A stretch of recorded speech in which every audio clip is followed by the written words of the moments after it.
วันนี้จริงวันนี้เราเขากระซีพามาเห็นเกี่ยวกับเมี่ยงบิงคำศัพท์ในแต่ละแขวงที่แตก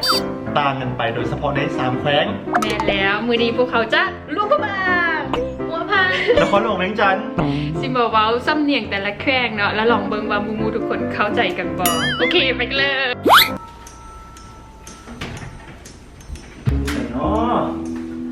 เจินเห็นไม่ฟอยป่ะปิ้งไม่ฟอยวะไม่ฟอยนี่เดี๋ยวเสี่ยวไปเห็นยังปิ้งเอ้าฮะอันนี้ไม่เคยบ้านเช่าอันนี้เขาเป็นแนวล้างของแล้วนี่อยู่นั่นดิอันนี้เขาอันนี้เนี่ยเขาจะออกมาล้างด้วยค่อยออกมากวดเงินกวดพื้นกวดเงินโมเป็นแบบนี้จะบอกไหมเหรอไม่ฟอยหนูกวดดิหนูกวดเจินผู้โบจิ้งอยู่ใส่เอาปิ้งก็อยู่ก่อยให้เด้ฮะก่อยอย่างนั้นว่าก่อยอยู่ใส่เอาก่อยกับเหือนขวให้เด้อยู่ล่างบ้านก็จะคำว่าก่อยเมียนเด้อ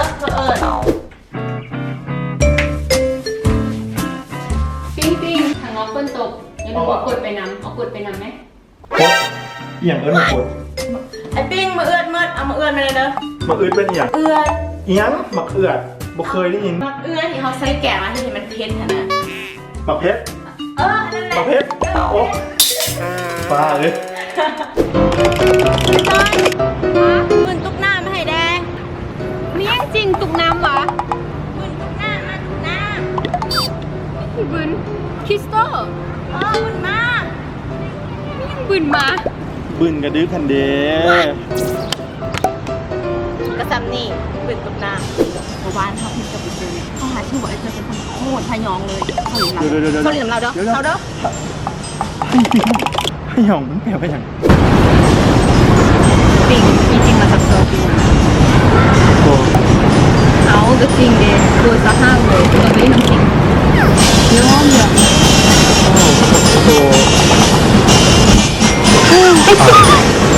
ขอบใจ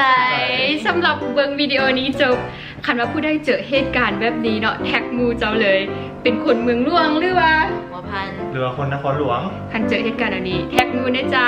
แล้วก่อนจะไปอย่าลืมกดไลค์กด subscribe แล้วก็ follow YouTube ด้วยขอบใจ